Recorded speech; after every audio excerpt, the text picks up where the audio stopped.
नमस्ते प्रणाम गीता ध्यानम। ओम पार्थाय प्रतिबोधितां भगवता नारायणेन स्वयं व्यासेन ग्रथितां पुराणमुनिना मध्ये महाभारतम् अद्वैतामृतवर्षिणीं भगवतीम् अष्टादशाध्यायिनीम् अम्ब त्वामनुसन्दधामि भगवद्गीते भवद्वेषिणीम्।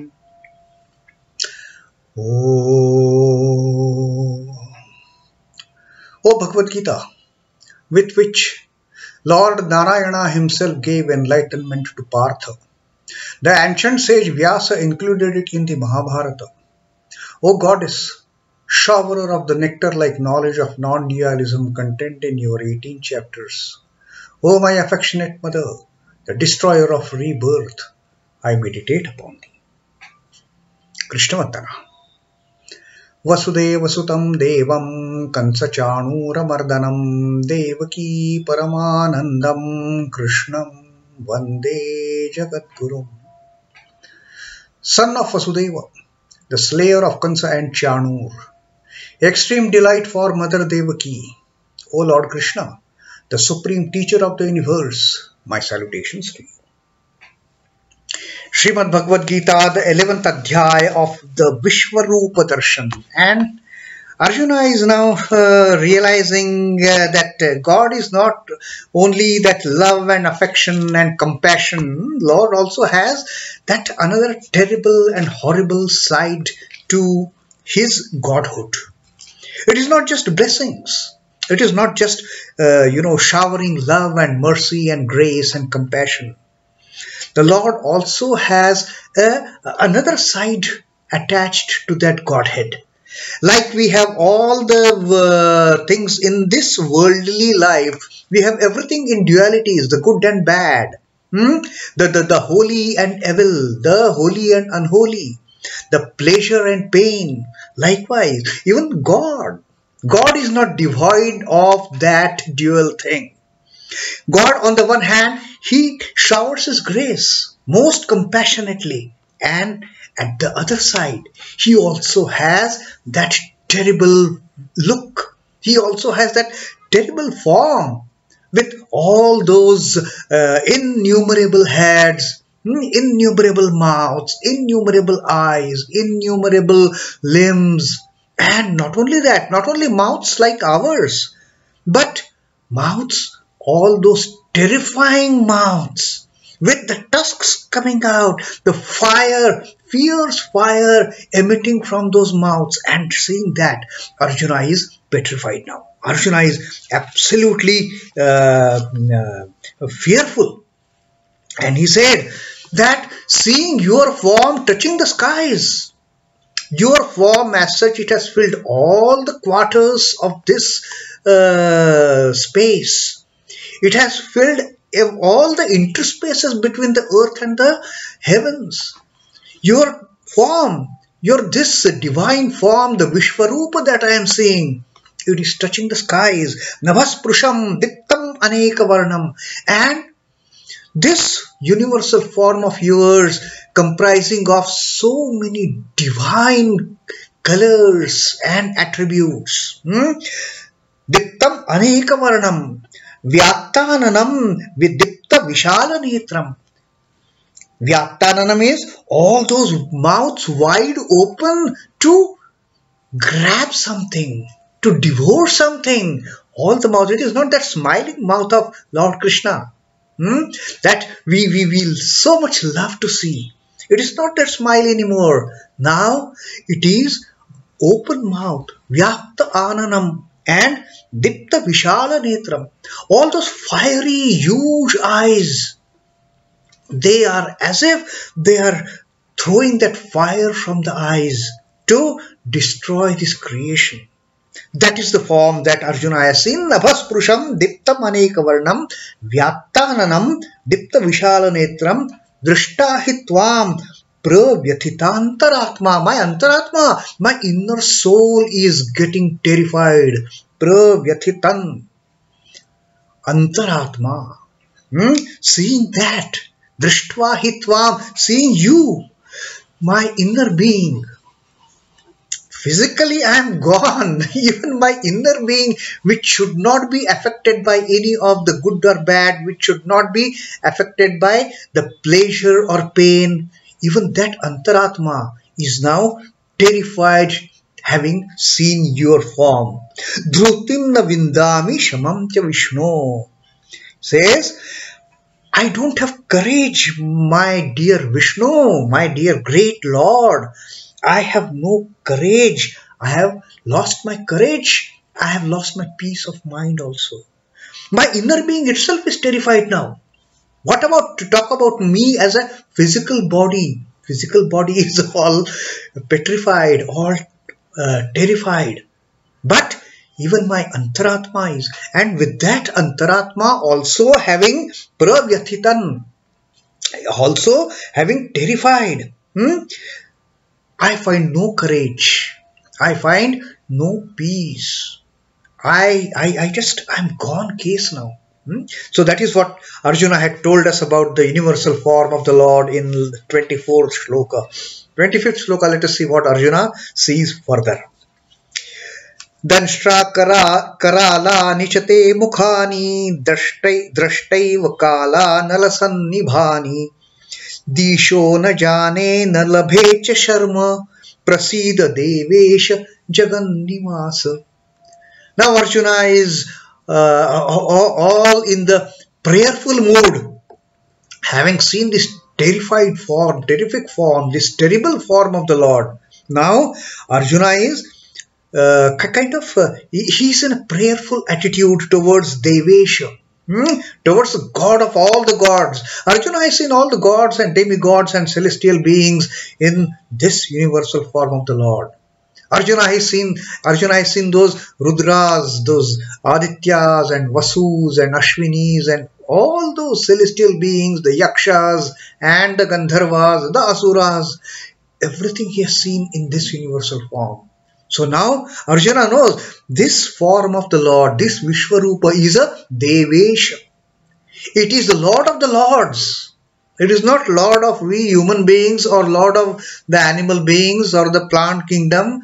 He is the Lord of all the gods even. He is a deveśha. And he is jagan-nivāsa. He is the abode. He is the shelter house of this entire creation. That's what Arjuna has seen. And therefore Arjuna says, danṣhṭrā-karālāni mukhāni. When I see your mouth, your mouths, innumerable mouths, when I see with danṣhṭrā-karālāni, fearful with tusks, all those pointed tusks as if they are going to ram into somebody and tear off that person, tear off that object into pieces. Having seen those tusks, those fearful tusks, coming out from those innumerable mouths that the universal form of the Lord has, dṛiṣhṭvaiva kālānala-sannibhāni, blazing like kālānala. Anala is fire. The blazing fires, your tusks, the tusks that are coming out from your mouths to pierce the bodies of all these creatures in the world. To me, I feel them to be the blazing fires. They are no simple tusks like elephant, no simple tusk, but maybe wild boar, yes, because wild boar uses the tusks for killing. For elephant tusks, at least elephant doesn't use tusks normally for killing. Those are beautiful things to look at. But the tusks that Arjuna is seeing now, which are projected from the mouths of innumerable mouths of this Vishwarupa of the Lord, Arjuna is feeling as if the blazing fires, Pralaya-like fires, kālānala-sannibhāni. Pralaya is ultimate destruction. Ultimate end of the creation is Pralaya. And at that time, it is said in mythological treatises that it is said that everything, there is a mighty fire which comes out and devours everything. And now Arjuna, in his mental frame of mind, he has started comparing the tusks that he has seen in the Vishwarupa of the Lord. He is now comparing those tusks to be like the fires which are devouring at the time of the Pralaya, like the Pralaya-fires. Now Arjuna says, diśho na jāne na labhe śharma. Sorry.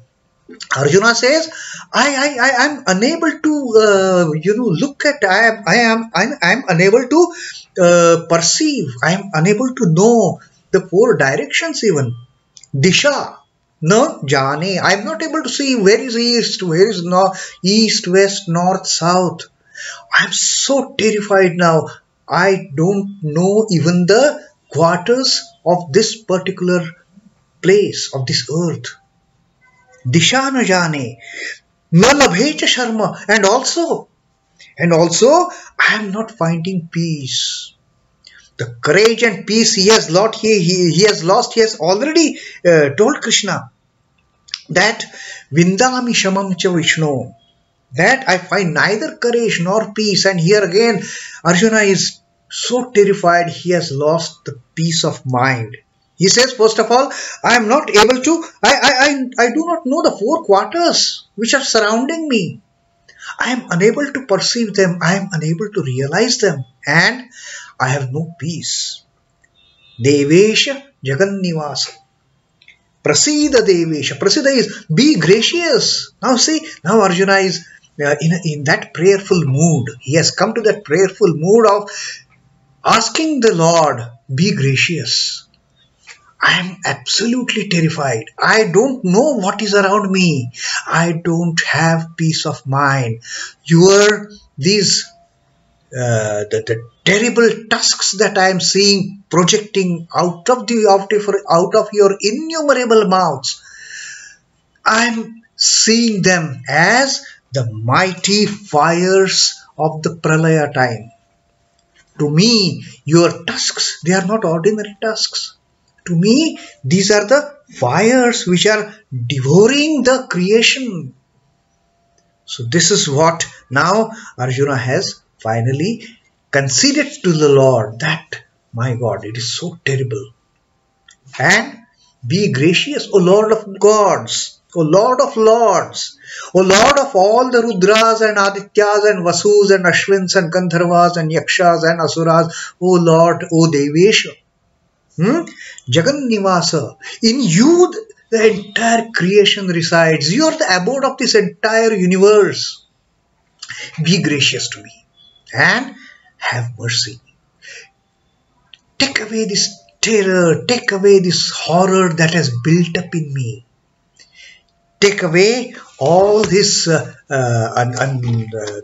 terrible feelings that I am having. Take away all these horrible feelings that I am having and be gracious, O my Lord. Now, this is what Arjuna has to tell in the 25th Shloka to his dear friend Krishna in that Vishwarupa. Krishna appearing before Arjuna in that Vishwarupa, in that terrible form. When I see your mouths terrible with tusks resembling Pralaya-fires, I do not know any of the four quarters, nor do I find peace.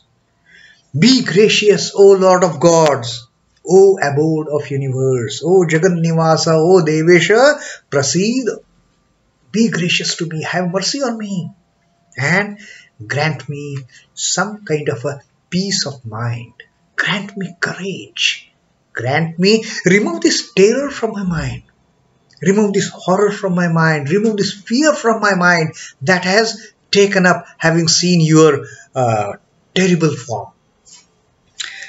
The quarters are discerned with the help of sun and moon, but let it be supposed that one gets immersed in the womb of the blazing and boundless sun. When there is the blazing fire all around you, we identify the directions based on the location of sun and moon. That is how we arrive. East is where sun rises, west is where sun sets. So this stellar objects, the sun, the moon, they make us aware of these four directions of the east, west, north, south, the four quarters. But now there is a blazing sun all around us. How can we make out which is east, which is west, which is north, which is south? So this is what the explanation Swami Chidbhavananda ji has given for what Arjuna says, diśho na jāne. That I don't know any quarters. Everything is filled with such a great splendor, with such a great blaze, with such great light as such, with such a great radiance, that I fail to make any of the directions surrounding me. In such a situation, the quarters and the directions are all lost sight of. When the sun is right on the top of our head, we can't make out from where the sun has risen, from where the sun is going to set. And then we lose all the sense of directions. And that is what has happened in case of Arjuna. That is what he is telling to Krishna in this 25th shloka of the Vishwarupa Darshana Yoga, that I am unable to comprehend any of these four directions. Arjuna finds himself in such a position now. Like the fire of dissolution of the universe, the all-consuming blaze of the cosmic form has confounded Arjuna. There is radiance from everywhere, from the eyes, from the mouth, from the tusks of the Lord. Arjuna has started perceiving them as fireballs, emitting that Pralaya-fire. Therefore, he begs of the Lord to withdraw that terrible form, and he says, be gracious, be merciful, have mercy on me, Lord. I am so terrified, I am so horrified. I have lost my courage, I have lost my peace. I don't have any peace of mind. And now Arjuna is begging that grace, begging that mercy, begging that compassion of the Lord, that please let me see you in your original form. Now why Arjuna says this? Arjuna has seen something more. It is not just Arjuna has seen those tusks as fires. It is not Arjuna is terrified by just seeing those tusks, those mouths of the Lord. Arjuna has seen something much more terrible. And what that terrible is, what that horrible scene that Arjuna has seen in that universal form, we will read next in the 26th shloka that we will read. That is going to be our next reading. Till then, Om Namo Bhagavate Vasudevaya. Sri Krishna Arpanamastu. Jai Sri Ramakrishna. Jai Thakur. Jai Swamiji.